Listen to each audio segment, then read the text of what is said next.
Hello, good afternoon, everyone, and welcome to the latest in the series of MEED webinars. As ever, I'm the presenter today. My name is Edward James. I'm the head of content and research at the MEED Group. And today, as ever, at the beginning of the year, we'll be taking a look at the performance of the projects market in 2022 and taking a look at the 2023 outlook.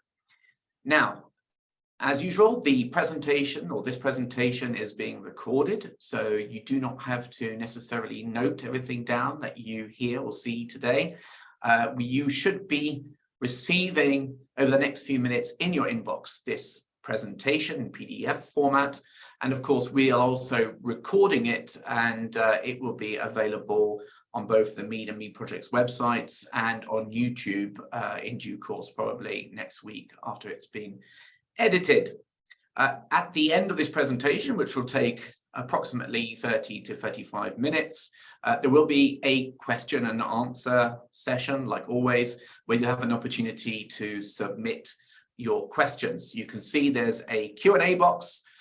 If you wish to submit any questions based on what you see and hear today, then after this presentation, I'll have a session of just trying to answer some of your queries and questions about the projects market.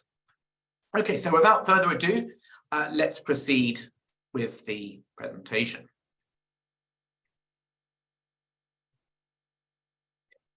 So just a very brief summary of what MEED is. Most of you, there were more than 2,000 people registered for today.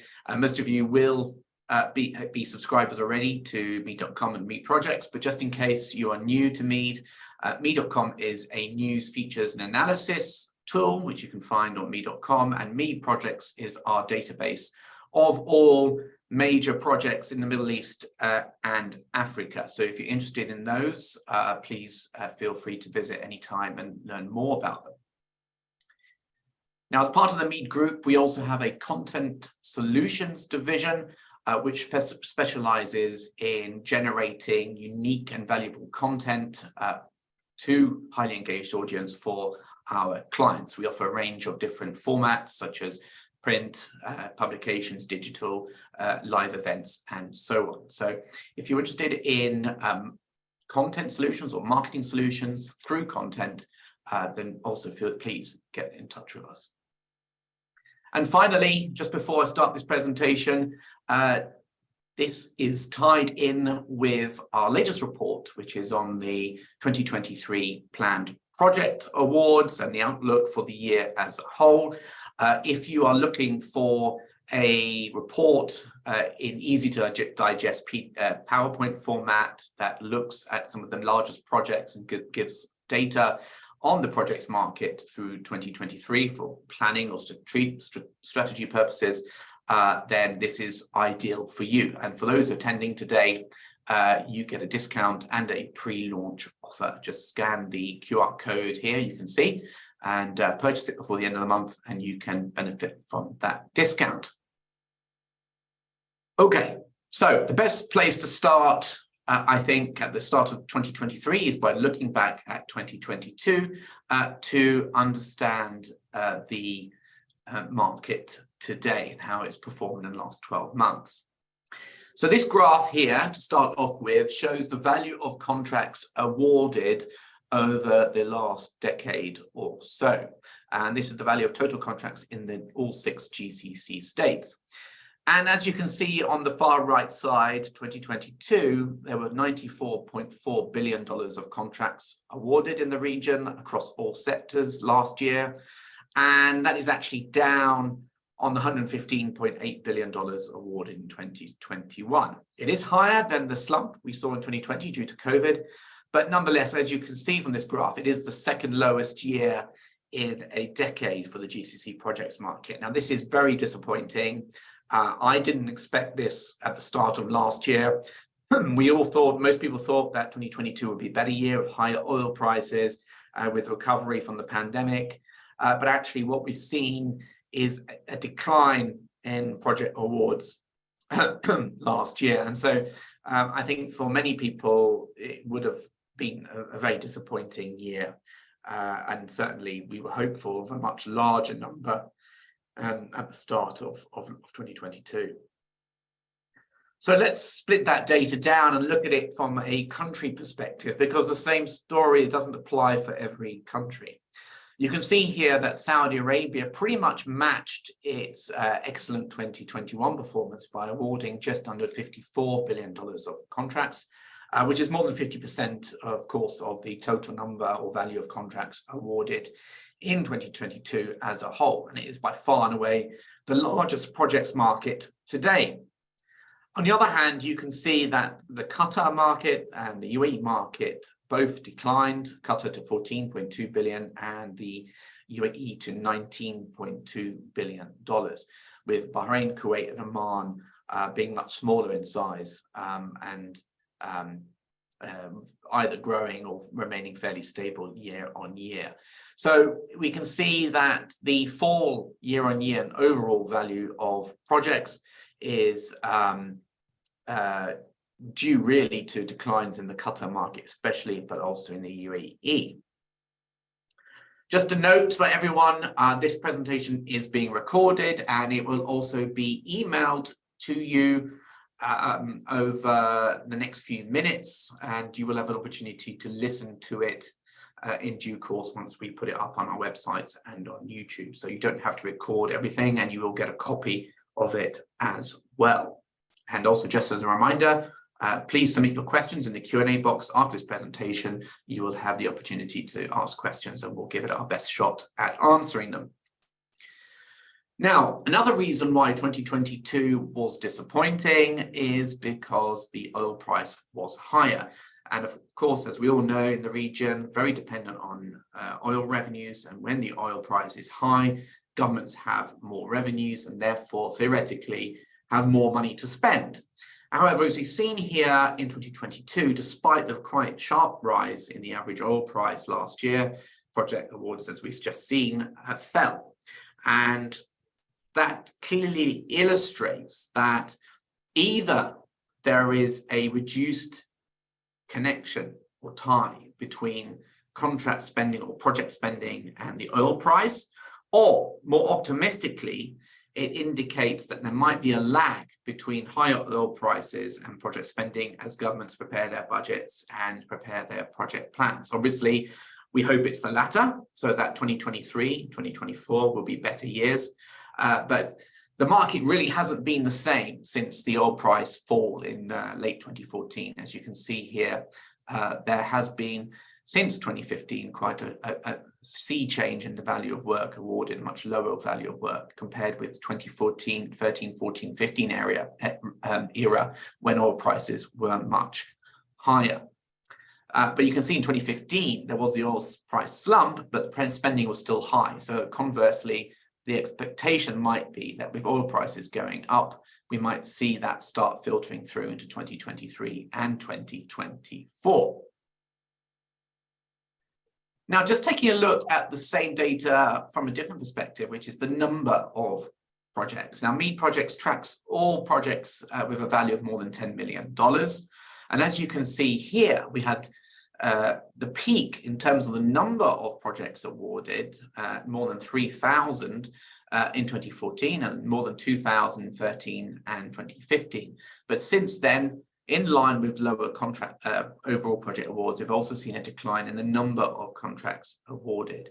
And then here, from a country perspective, actually, although Saudi Arabia has more than twice the value of work awarded last year than the UAE actually has a similar number of projects, or fairly similar number of projects, which indicates that the average size of a project in the UAE is much larger than one in Saudi Arabia. Now, moving from project awards in 2022 by country, let's take a look at value of contracts awarded by sector. And you can see here, there was a mixed bag for sector spending. Construction, which is normally the largest sector in the projects market every year, we can see that that increased slightly to $34 billion worth of contracts in 2022.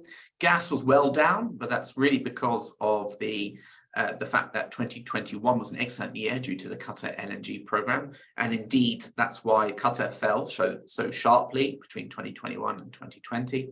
That was back to a similar number to 2019, about $9.3 billion. Oil, slight fall to 7.7 billion.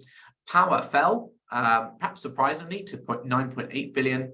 Transport was up to $19 billion, and water fairly consistent at around $7.5 billion. And then we can see that the same data combined with each country to see how each market performs. And you can see that in terms of transport, UAE and Saudi Arabia, the two largest markets. In power and oil, perhaps unsurprisingly, Saudi Arabia is the dominant market over the last 4 years or so. And then construction is roughly split between Saudi and the UAE, whereas in gas, Qatar rules the roost. So to sum up for 2022, a quite disappointing year. There were still some significant projects awarded last year, though. As you can see here, we've got some very large contracts. We've got, what, a dozen, maybe 13, 14 projects over $1 billion awarded, led by the North Field Production Sustainability, NFPS project in Qatar to maintain gas output from the North oil field, North gas field. And then we've got a range of other big projects, primarily in Saudi Arabia around NEOM, some of the housing and some of the tunneling work that's required for the line. Of course, Aramco with the Zuluf field development. But as you can see overall, Saudi Arabia really is dominating the list of the largest contracts awarded last year, which is reflected by its leading position in the market right now.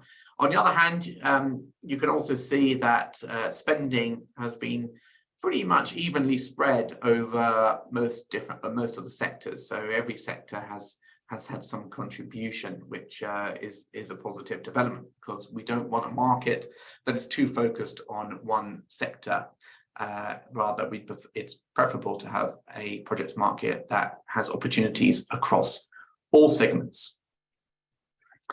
Now, another way to look at the data is by cash flow, which we monitor on MEED projects. And because there tends to be a lag between cash flow spending on projects and contract award, of course, money into the project doesn't start on contract signing, but peaks between 50% and 2/3 of the project.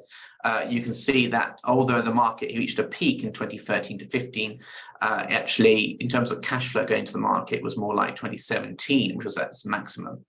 Then the market, cash flow in the market declines in line with project spending, and actually reached a nadir last year, just under $100 billion. So that means that the market, in terms of money going in, has actually declined and shrunk over the last 6 years or so. However, because 2021 was much better than 2020, and 2022 was also up in 2020, we should start to see that cash flow rising this year and next.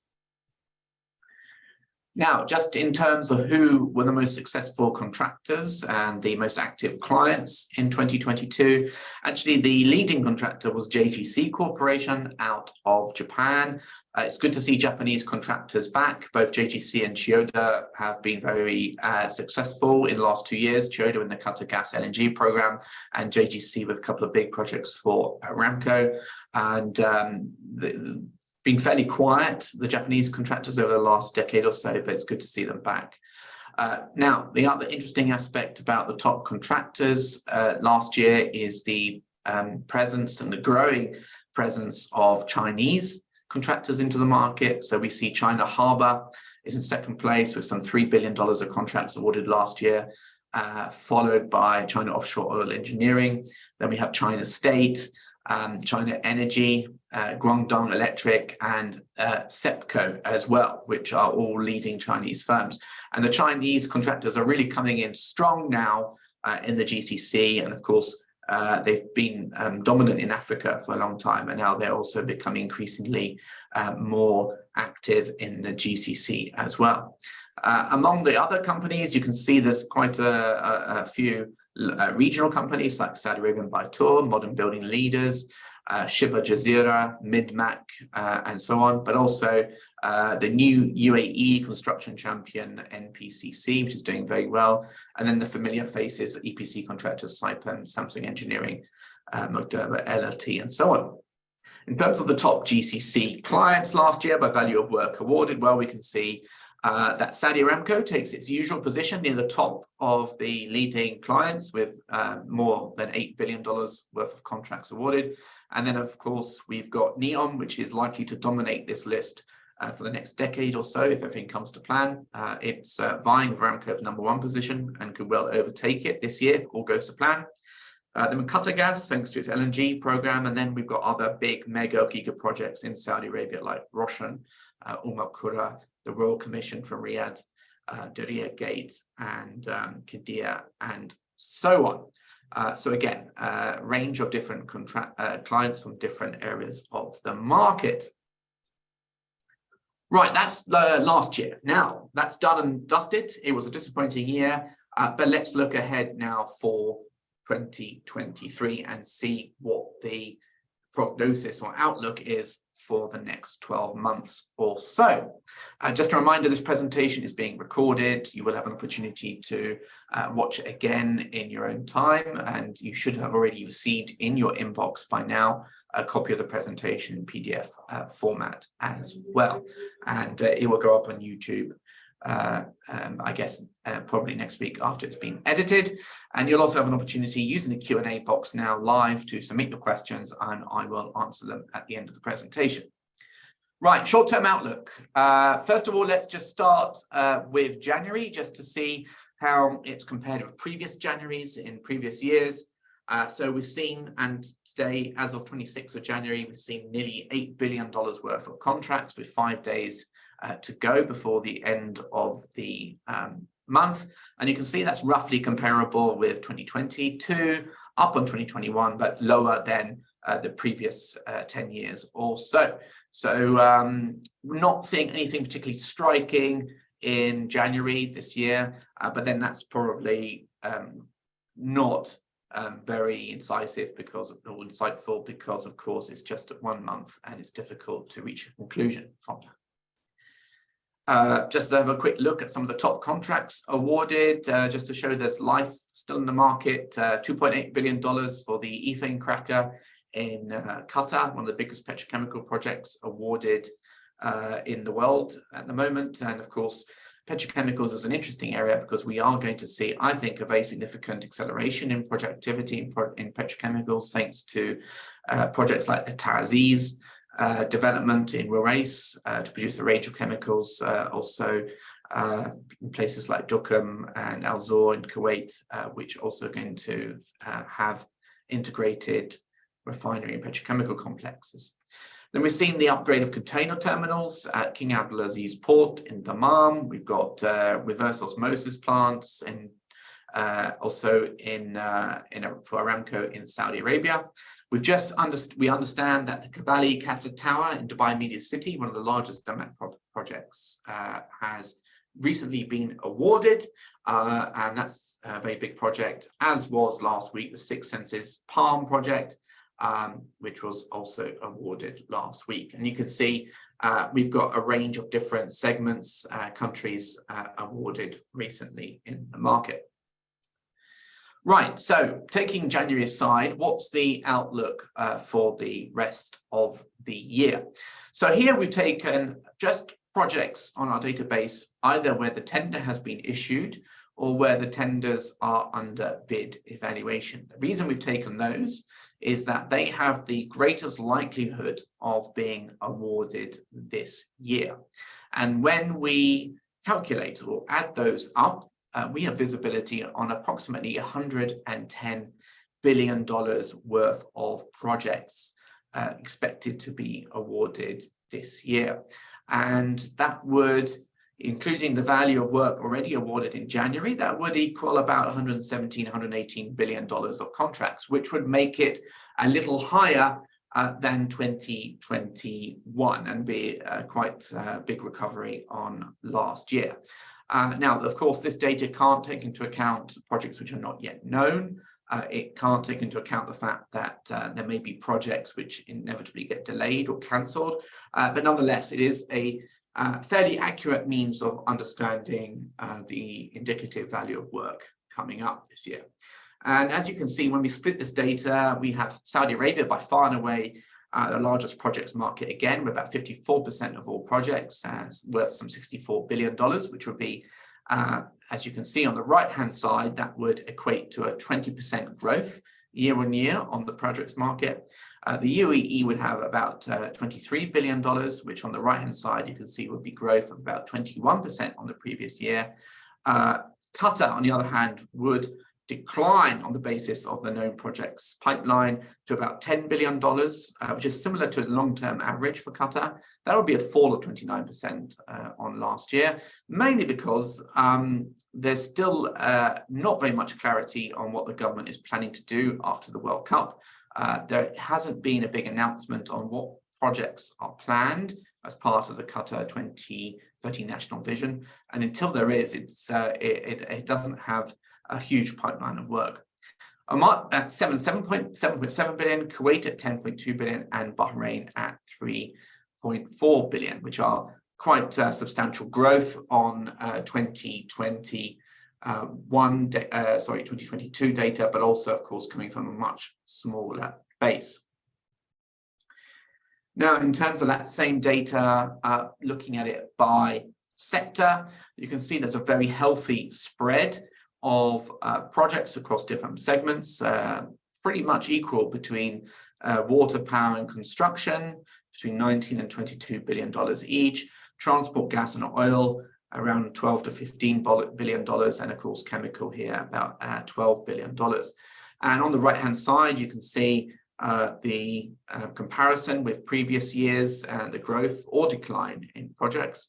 You'll note that construction seems very much lower year on year, but I would caveat that by the fact that there is lower visibility of short-term projects in the construction space, and therefore that this figure is likely to be a lot larger. On the other hand, with segments of the market where projects tend to be larger, there also tends to be greater uncertainty about their scheduling, and they, as a result, have a larger chance of being delayed and moved into later years. So this gives you an idea of the 2023 outlook in terms of value of work, both by country and by sector, indicating that this year should be, and I want to emphasize that, should be a better year than 2022, when you take into account that pipeline, but also when you take into account other macroeconomic factors and historical factors such as higher oil prices last year, increased government spending, and the need for projects, especially, say, in the Giga project space in the kingdom. Now here, I just want to take a look at some of those major projects coming up. As you can see here,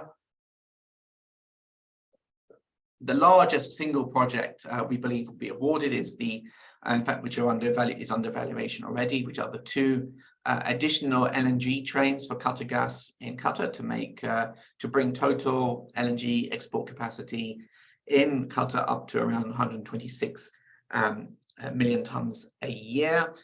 We also have a very exciting and unusual, different project in Marjan in Ras Al Khaimah, which is the huge wind resort, integrated gaming resort, which is going to be by far and away the single largest project, I think, in the sort of hospitality space for a number of years in the region.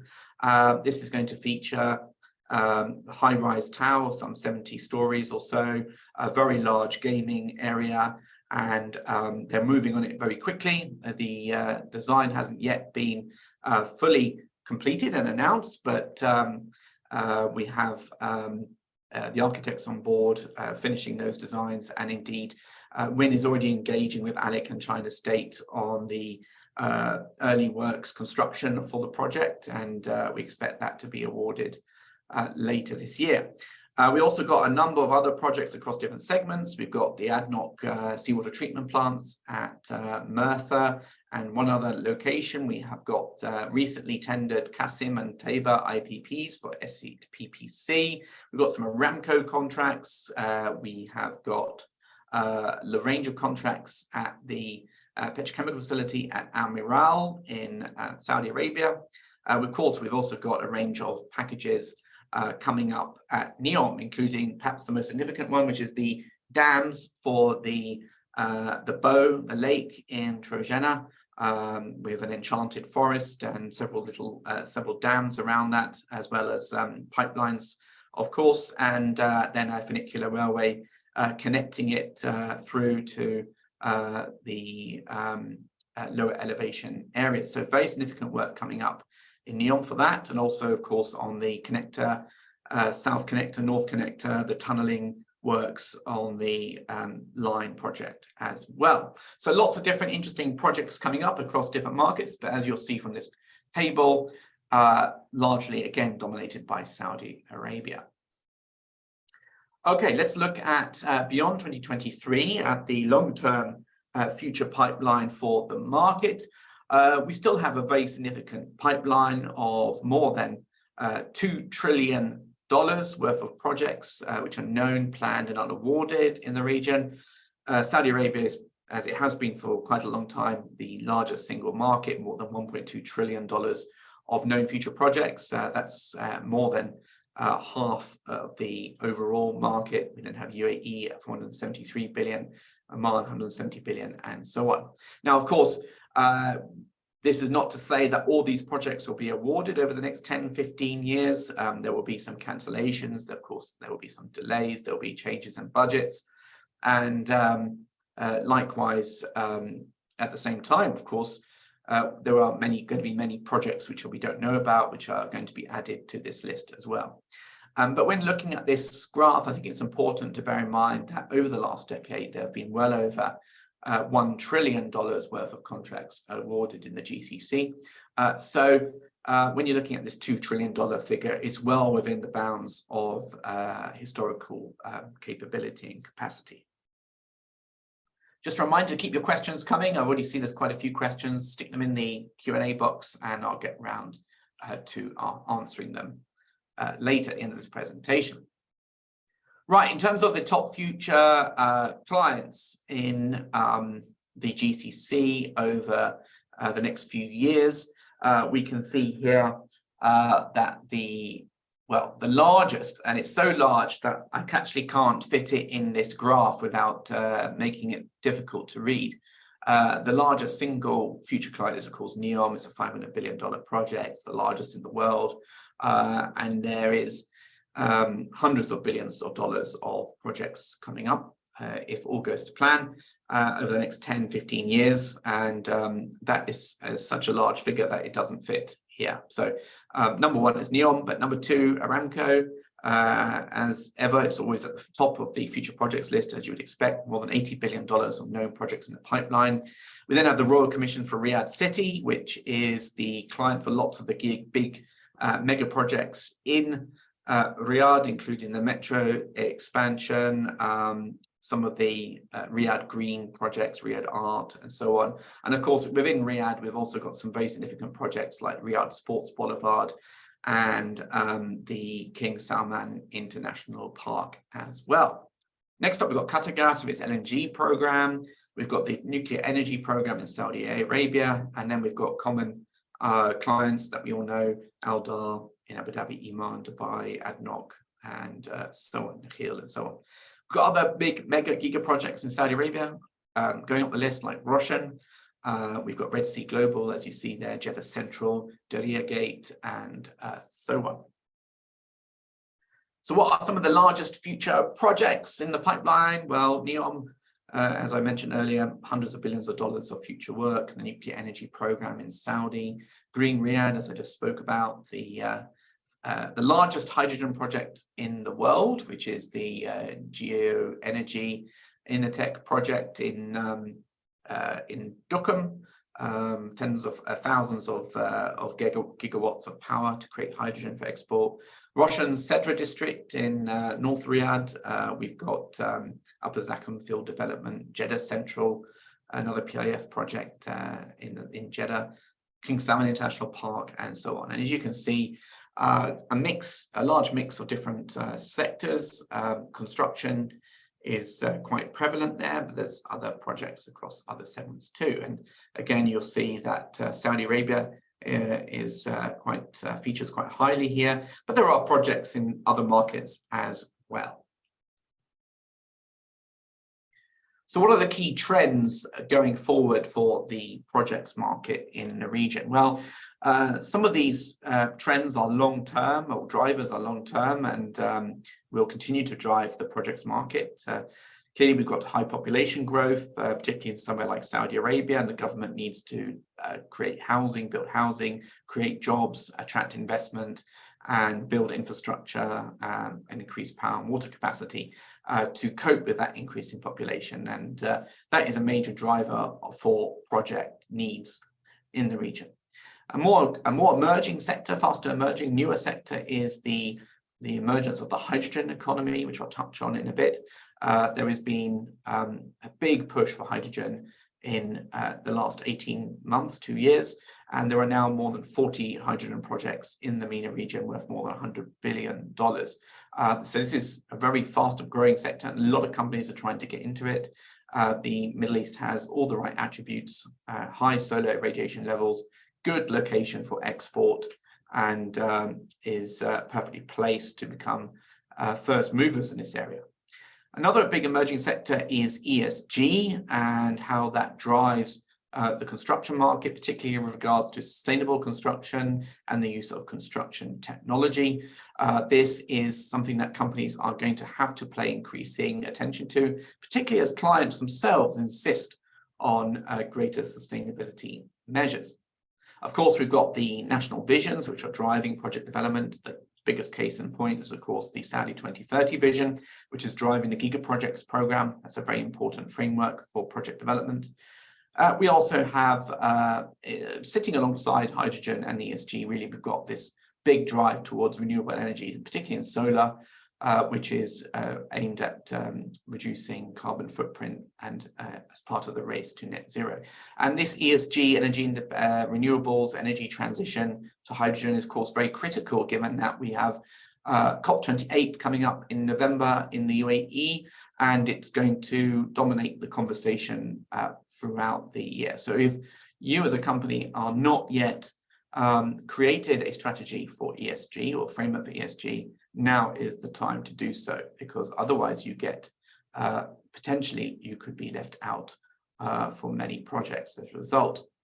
As we saw earlier, Chinese contractors are growing up the rankings in terms of the largest contractors working in the region.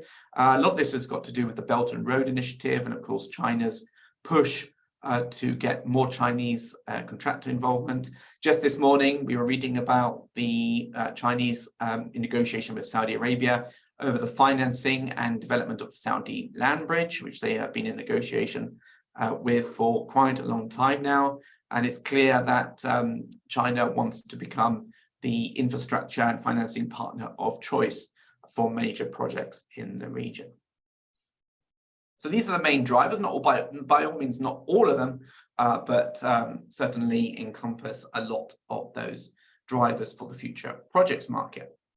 Now, perhaps the number one talking point right now is the Saudi projects market, but particularly the Giga projects program happening there. Now, I know there is now a formal definition of what a Giga project is in the kingdom, of these 5 PIF subsidiary projects, including NEOM, Red Sea, Qiddiya, Diriyah Gate. But we've also lumped in with those some of the other, some of them are PIF subsidiaries, some of them are not, but we've also put in some of the other large mega projects coming up in the kingdom. And these really are creating a very substantial future pipeline and are very exciting, offering a very wide, diverse amount of work across different segments and in locations in the kingdom. And really, this is the one big major opportunity, I think, for many companies. And this is why we're seeing so many contractors and consultants all focusing on Kingdom, moving a lot of their operations there, flying in, and really targeting the Kingdom, especially as we've seen that some of the other markets in the region have declined.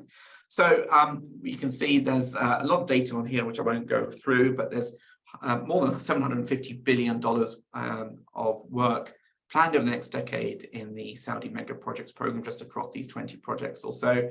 There's been year-on-year increases in project activity, and here you just get a flavor of what some of the big future projects there and some of the big projects. Now, MEED is the leading source of information for the Giga projects program, just in terms of also the individual contracts and the quantifiable information and data on it. Please feel free to explore our content on this. There's certainly plenty of it on MEED projects and MEED.com. Just in terms of the Giga projects program or mega projects program, as I said, there's been a year-on-year increase in terms of the contracts awarded. And as you can see, there's plenty of work in the years to come. And indeed, we expect a lot of work to continue, certainly up to 2030 and likely beyond, for example, in the case of NEOM. And it's important also to bear in mind that these are the sort of mega projects announced so far, but there will be most likely more to come. Indeed, since I last prepared this slide, the King Salman International Airport project was announced, which is likely to add another $12–15 billion to the overall pipeline. As I mentioned earlier, hydrogen is another big emerging growth area. As a sector, it didn't really exist 2 years ago, but now is very much at the forefront of new project pipeline. As I mentioned earlier, there are more than 40 projects, green hydrogen or blue hydrogen projects announced in the region, many of them in Oman, but also in the UAE, Egypt, and Saudi Arabia, some of the largest in the world. And as you'll see from this table, or this infographic, there are plenty of opportunities for companies, not just to build solar and wind farms, but also in the electrolysis and production of hydrogen, in the transmission of electricity, the desalination elements of these projects, the pipelines, and also the export facilities and the ammonia plants as well. So no matter whether you're civils or EPC contractor or power contractors, plenty of opportunities here for you. So you can find that a lot of that data on this infographic. Of course, we also have a lot of reports and information and data on the individual projects themselves on MEED.com and MEED projects. Finally, also another big trend is renewable energy. That ties in a bit with the hydrogen, but as we know, net zero targets, and with COP28 coming up, almost all new power generation projects in the region are going to be focused on renewable energy, solar in particular, and you can see there's huge amounts going into that, and some very ambitious targets.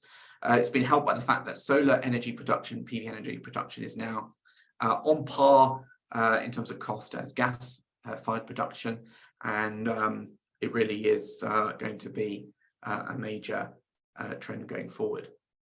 Other trends that are hitting the market right now, as I mentioned, green buildings, sustainable design, sustainable construction, increasingly important. Certainly, if you take a look at the Saudi Giga project clients, they all have quite stringent environmental and ESG stipulations and criteria for companies. And if you don't meet them, you simply won't be able to bid or win work from them. So no company can afford to ignore this any longer. Construction technology is also another area which companies are having to innovate and invest in, whether that's robotics or drones or BIM or Internet of Things, 3D printing, and so forth. Most companies now have to be more efficient, more cost effective, and also reduce their carbon footprint. And technology is an area that also can no longer be ignored. Likewise, tying with all these is ESG. Again, because of tying with COP28 and the ambitions of the GCC states, whether it's in the supply chain, whether it's in gender equality, whether it's in staff treatment, and whether it's driven by demands from clients, companies must set up an ESG framework and must have targets and have ambitions for ESG. Now, when we look at the CLD Giga project program, there's going to be a very substantial increase in project activity, and of course question marks are raised about the availability of resources, people and materials, engineering capacity, labor, in order to be able to deliver this very ambitious program of investment. And it remains to be seen whether the kingdom is going to be able to deliver on that. And certainly it's an issue which is at the forefront of the Giga project clients and the PIS mind, as well as other major clients in the kingdom like SEC, SWCC, Aramco, and so on. Another element, which is or trend, which is tied in with some of the other aspects you see here, is modular building construction, off-site construction, particularly when you look at more distant regions away from logistics and supply bases, whether it's pods or off-site fabrication or modular buildings. This certainly is another area which clients are increasingly looking at as a quick and cost-effective solution for their project requirements. PPPs are also growing, becoming more popular and becoming increasingly used. Over the last decade, it's been mainly in the power and water sectors, very low risk, guaranteed returns. But we are seeing for the first time over the last 18 months the successful financial closes of PPP projects in, say, schools, in hospitals, and roads, and also in healthcare and hospitals. So this is something that's also going to grow and be increasingly important. Now, the final thing, other big trend that we are seeing, and not necessarily, it's not written here, but is the use of unusual or innovative in the region contract types. So, for example, NEOM is now engaging with contractors on the Trojena and on the Line project in what is called early contractor involvement, ECI contracts, where contractors are locked in to a design program, detailed design program, these projects, and where the client will choose from the best of the two or three designs which are inputted, and then choose the contractor consortium based on those designs. It means the client does have to pay out for an additional design work, but it also means that contractors can be involved earlier in the lead procurement, but also be more involved in the design, and therefore deliver the project perhaps more quickly and at lower cost. At the same time, and we're also seeing that ECI being employed in Giga as well, on the Formula One racetrack, we believe. And we're also seeing now another new contract type, which is the PCSA, the procurement of construction service agreements, project construction service agreements on the Hail and Gasher project, which again involves effectively engaging consortium who will do the EPC, engaging them first on the feed and detailed design of the projects in order for them to get early procurement and long lead items ongoing, but also to ensure a smoother and transition to EPC contract, and for a quicker procurement, an earlier procurement of long lead items. So it's been quite an interesting use of innovation in these ACI and PCSA contracts, and it remains to be seen whether they become more popular, will be used more frequently, or whether we stick to the more traditional methods. But it's clear that there has to be some innovation if all the project plans are going to be delivered on time and to budget, especially taking into account the crunch for resource capability. Right, that's the end of the presentation. I will now attempt to answer some of your questions. Just a reminder, the presentation has been recorded and will be put up on our websites and YouTube for you to watch in your own time next week. We've also sent you the presentation to your inbox, and you'll be able to download that and look at it in your own time. Just a reminder before I go on to the Q&A that of our 2023 Outlook report, more than 200 slides in PowerPoint format, looking at all of this data, but in much more detail, country by country, sector by sector, listing all the key projects, and there's hundreds of them expected to be awarded this year with values, timeframes, clients, locations, sectors, and so on. So if you are interested in for whatever reason, business development, strategy, planning for the year ahead, this is an excellent report to help you do that. Now I can see we've got lots of questions already, and I'm now going to try and answer them. We normally get a lot of questions, and I'm not able to always answer all of them. So apologies if I don't, but I will try and get through most of them as quickly as possible. Good question here about Qatar. In fact, I've got a few questions about Qatar. Is what's going to happen now that the World Cup is finished and that most of the spending is in oil and gas? And that's true that it's the big pipeline of projects and the big contract awards have been in the LNG program and focused on the gas as well as petrochemicals in recent years and months, and that there isn't yet a clear pipeline of projects in other sectors. Now, we are expecting the authorities in Qatar to announce a sort of vision for the next 5, 6, 7 years for its projects market, whether that's in Lusail, whether it's the Shark Crossing, whether it's in other segments. And we hope to get some clarity on that, which will provide some confidence for the Qatar market. We should also look back at history for understanding what happens in Qatar. In the last big projects boom between 2003 and 2008, a lot of that was driven by the large investment in LNG. And with a huge amount being invested in LNG today, we would expect that to itself act as a catalyst for investment in real estate and infrastructure. So I think even though there's limited pipeline in Qatar, there is actually a lot of good stimuluses for the projects market over the next few years. Question here about definitions. What is considered construction? When we look through the presentation, construction is basically all buildings, whether that's hotels, malls, villas, towers, offices, hospitals, education facilities, and so on. So I hope that's clear. And in terms of transportation, what is transport? What's the definition? Transport is projects such as railways, ports, airports, metros, roads, and associated infrastructure. I've got a question, 2 questions here about ADNOC, why they are not in the list of clients in terms of the major clients in 2022, in terms of contract awards.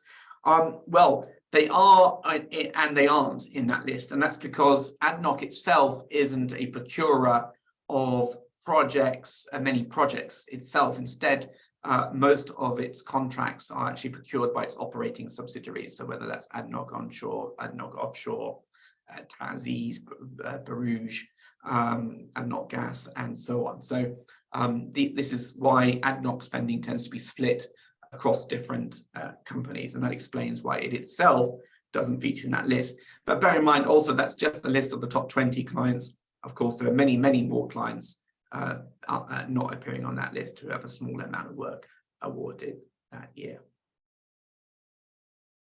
So a question here about the outlook for F&B and hotel projects. Well, tourism is a really fast-growing sector in the region. Of course, as we all know, Saudi Arabia has put tourism as one of its #1 sectors, and you have entire Giga projects like Red Sea Global focused on delivering new tourism projects along the Red Sea, but also in the major cities, Jeddah and Riyadh, and of course Neom. There are huge tourism investments, large number of hotel projects. So the outlook for hospitality is enormous, particularly in Saudi Arabia.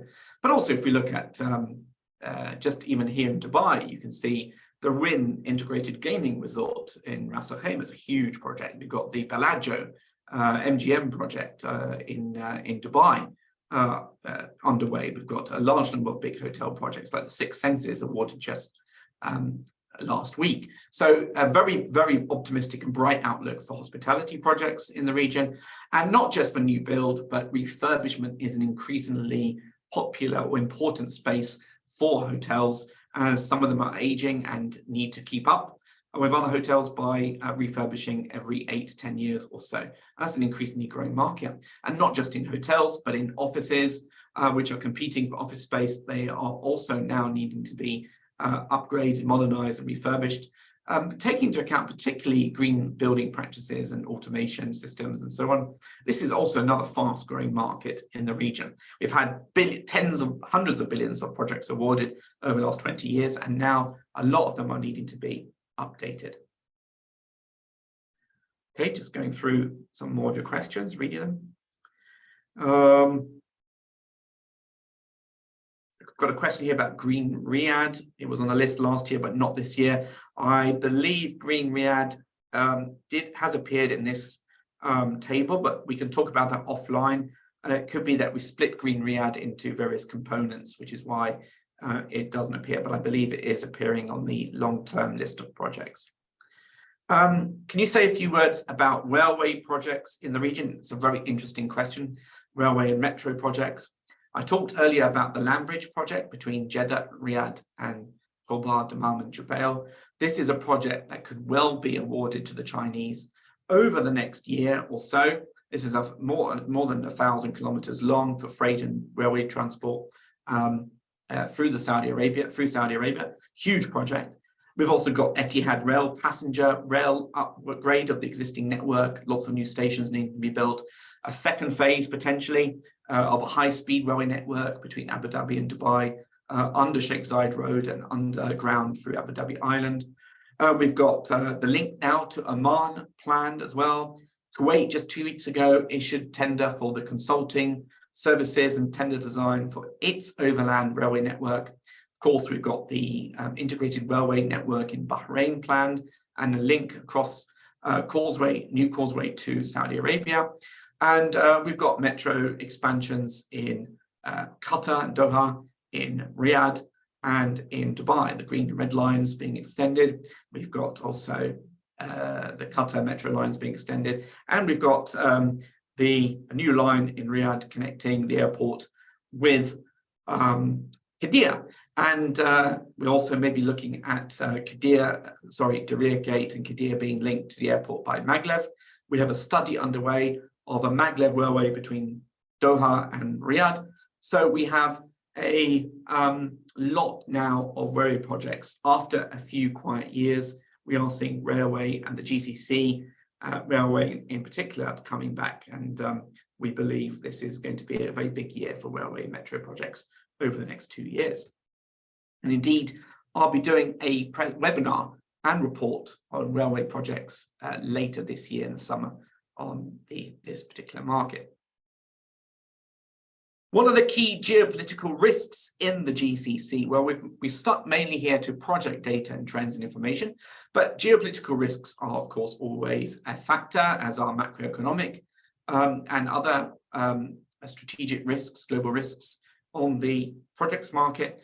Key geopolitical risk, of course, is the Russia invasion of Ukraine and the cost inflation and logistics challenges that's presented, as well as some of the other issues that have been risen as a result of that. And there's been obviously a global impact by that. On the other hand, the Middle East has been a little bit more isolated because it did result in higher oil and gas prices, which helped this region in terms of greater government revenues. So it's a kind of double-edged sword there. But there's always the question mark around slowdown in China due to COVID, relaxations and what's happening there.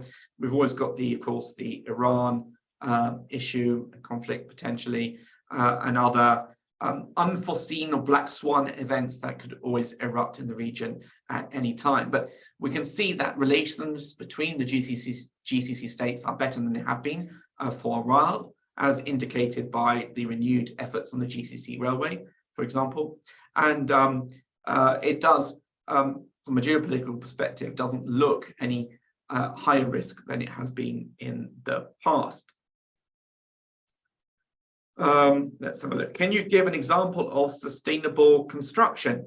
Yes, I can. So construction is estimated by various UN bodies to account for anything between 30 and 40%, at 30 to 40% of total carbon emissions.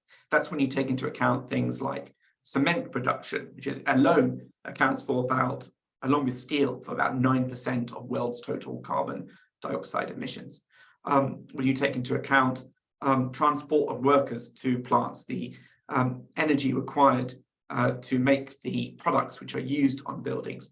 And then, of course, once the buildings are operational, the various electricity requirements for those buildings as well. So there's a huge carbon footprint from construction and buildings in general. And so it's very important for companies, clients, and contractors to be as sustainable, and suppliers to be as sustainable as possible in their construction practices.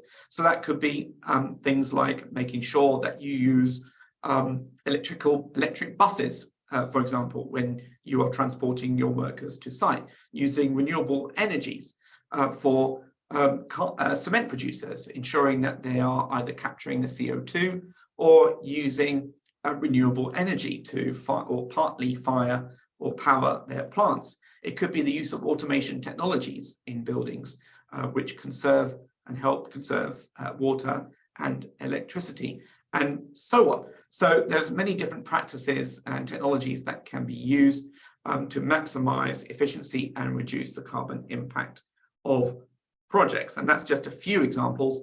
And as I said, companies can no longer ignore this. Many clients are now refusing to either finance or award companies which do not have environmental safeguards or ESG policies in place. A question, as we often get, about ICTVA or localization and content on projects. As we know, another big trend in the region is the increasing focus on local content and localization. So companies have to employ Saudis or Emiratis, for example, on projects. They have to source a particular percentage of equipment and materials used on projects from within the kingdom or within the Emirates, for example. And this, of course, puts pressure on the contractors or the companies to do so, because it can sometimes be more costly to source locally than it is from importing overseas. So companies do have to consider this. They do have to consider things like opening offices in individual countries. For example, Saudi Arabia has mandated that companies, international companies, must have their regional headquarters in Saudi Arabia by 2024 if they wish to win government contracts. So there is an increasing focus on localization. If companies have not done so already, they will need to, and they will have to increasingly decide and work out solutions to these challenges. There are also, to be fair, from the government and from the client side, there also has to be greater enforcement of the rules and regulations, so that if you do have a better localization score, but you have a more expensive contract price within the limits, then you should also be awarded the project as per the rules, rather than going to the cheapest bidder who doesn't necessarily adhere to the localization requirements.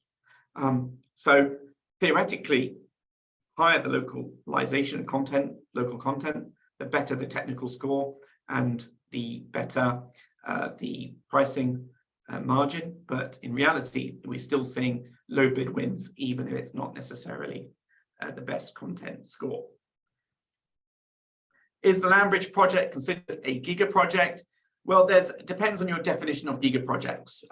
If you describe a giga project as being anything over $10 billion, for example, then yes, there are multiple giga projects across the GCC. If you're taking the definition of giga project as per the Saudi government or PIF definition, then there are 5 giga projects in the kingdom, which are all PIF subsidiaries. They are Red Sea Global, NEOM, Qiddiya, Diriyah Gate, and one more which is escaping me right now, but there are 5 official ones now.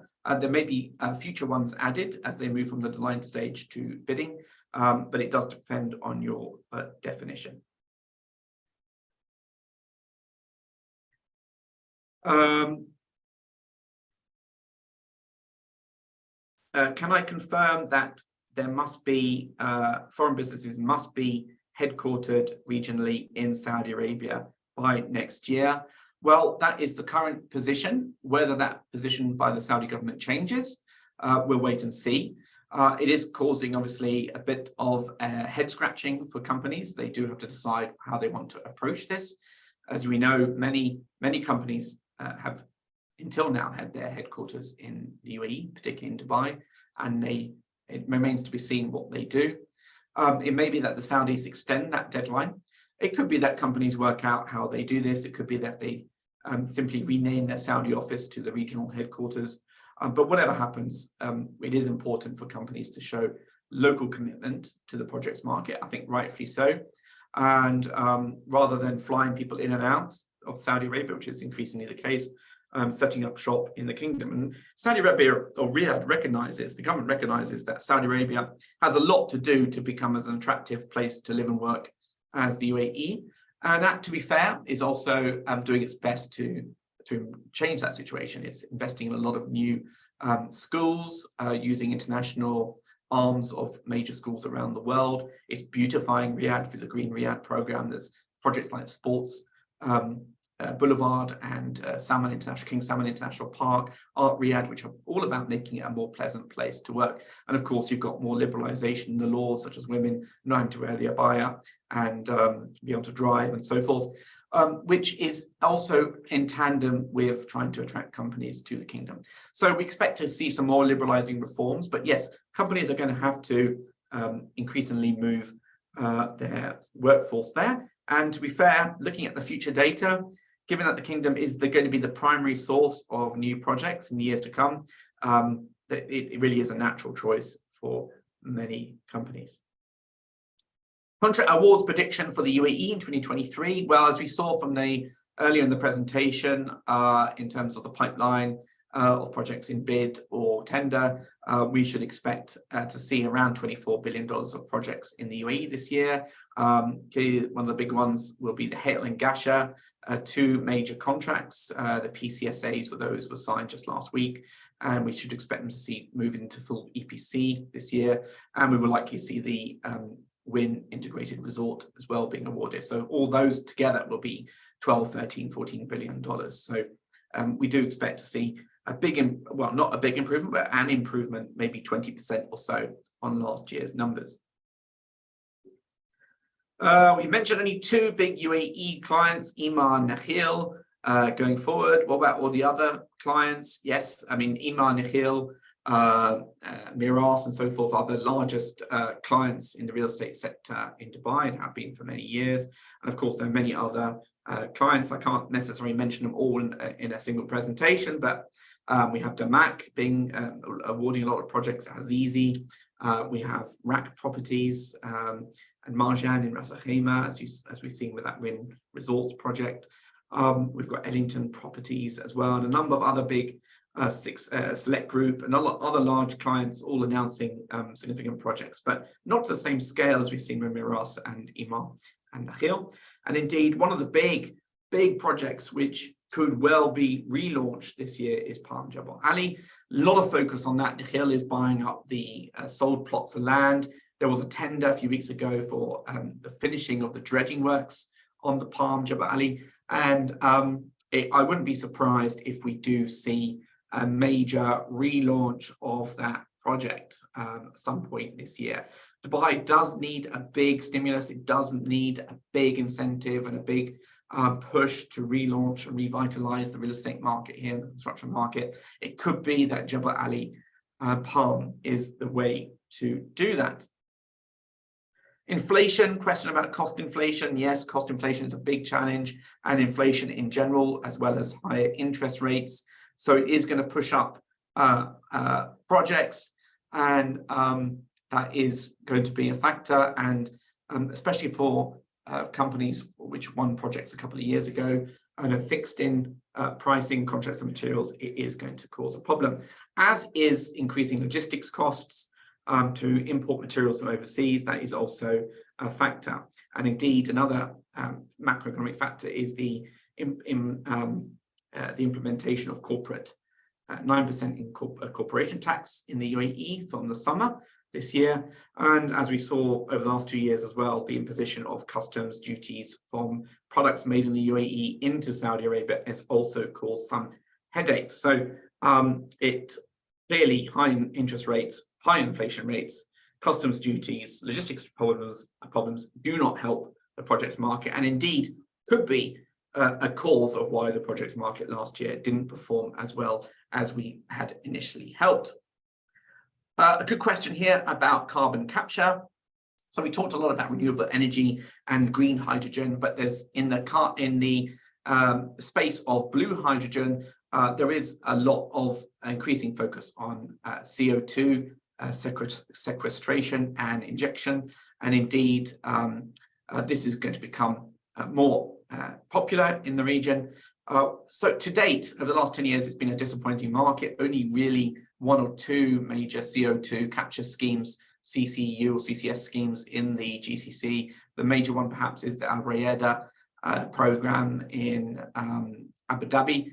But there are signs that with the blue hydrogen projects, that there is going to be increasing focus on carbon capture. It's neither easy nor cheap to implement, however, which is one of the reasons why it's been slow to take off in the region, but it is going to be a growing space. And it'll be interesting to see who exactly commits to these, particularly in advance of COP28. There is going to be a lot of focus and emphasis and pressure for the big industrial companies and oil producers to introduce increasingly carbon capture schemes to their projects.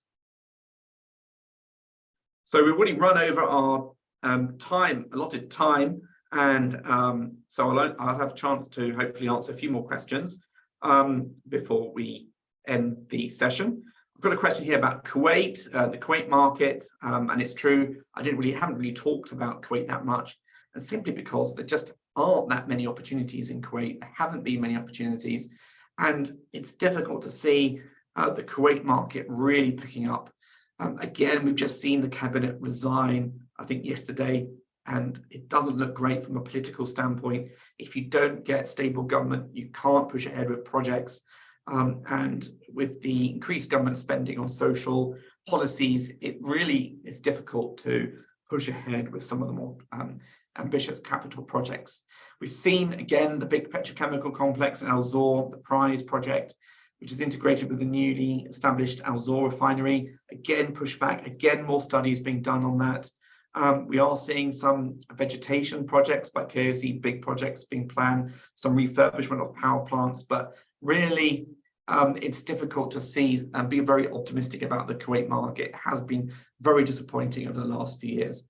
And it really is difficult to see that pushing on from where we are today.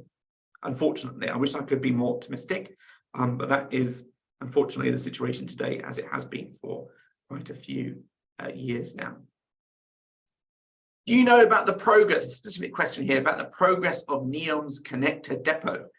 Yes, I do. So NEOM connector south, connecting the main line underground high-speed railway with the Oxygen. That's the connector south connection between the two, Oxygen and the rail line. That is out to bid in different sections, and that the section towards the line itself, where there's the interchange with the line, there is going to be an enormous depot being built, 3 times larger than the Etihad rail depot under construction, and that is out to bid with a number of contractors, international contractors and local contractors bidding for that.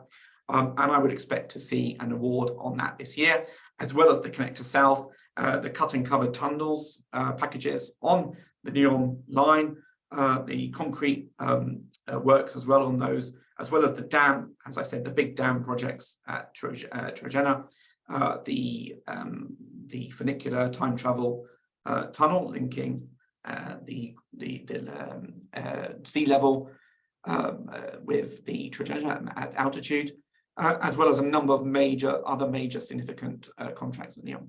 NEOM is so huge that it's difficult to even encapsulate the large number of projects and contracts that are currently going on there. We have Sindala Island, of course. You've got recently awarded as well there. It's just enormous, and it can be difficult to keep track of everything that's happening, which is why and where databases like the MEED projects could come in extremely useful. Would you say clients in Saudi Arabia are open to using construction technologies and initiatives compared to the UAE? Excellent question, difficult to answer. Certainly, if you look at the Giga project clients, NEOM, Red Sea Global, and so forth, these companies insist on certain ESG requirements in the supply chain, in the supply of services and products, and certainly are interested in innovative technologies on construction. But then again, it always depends on the client and depends on the cost and what it brings to the project. And generally speaking, for many clients, if the traditional ways of working are cheaper, then they will often go with that, which is a reality, unfortunately, in the region. However, this is slowly changing, and if clients and contractors can prove that the use of technology is more efficient, is going to save costs, and is going to be effectively better for the project, then the clients, I'm sure, will be more actively engaged in them. This is a trend that is just going to grow in importance, and really, we're talking about it now, but most companies now use BIM. Most companies are seriously looking at these technologies, and within 5-10 years, it's going to be the norm rather than the exceptions. So I haven't got a huge amount of time left to be able to answer everything here. I'm just going to check whether there's any other questions which are interesting for me to answer. Something about the GCC railway. Yes, it's coming back. And indeed, if you look at the Kuwait design consultancy tender, if you look at the Bahrain Causeway Railway project, if you look at the connection between Oman, Soha and Oman, and the UAE Etihad Rail, then we can see it's coming back with a vengeance.